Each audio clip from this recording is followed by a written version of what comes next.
నీకు ఇష్టం కదా అని నీకోసం స్పెషల్ గా బిర్యానీ చేయమన్నాను. బిర్యానీ? సార్ నాకు బిర్యానీ వద్దు సార్.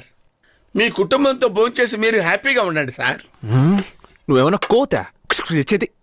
నాకు బిర్యానీ ఇష్టమని మీకు ఎలా అత్తయ్య తెలుసు? అదే మా ఆకలిస్తుంది, బిర్యానీ పెట్టమ్మా. పెడతాను. నాకు భయం పడుతుంది. నీకెందుకురా భయం? అంటే భయం అంటే అది నాకు భయంకరంగా ఆకలిగా ప్లేట్ ఉందండి. లేవు. చాలమ్మా.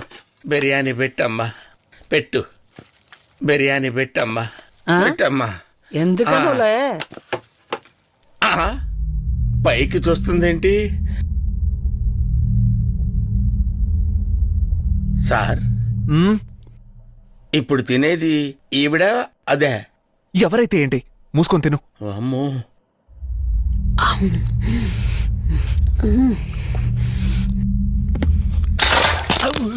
ఎముకని మెల్లగా కొరకరా సన్నాసి. సార్ నోట్లో పెట్టుకుంది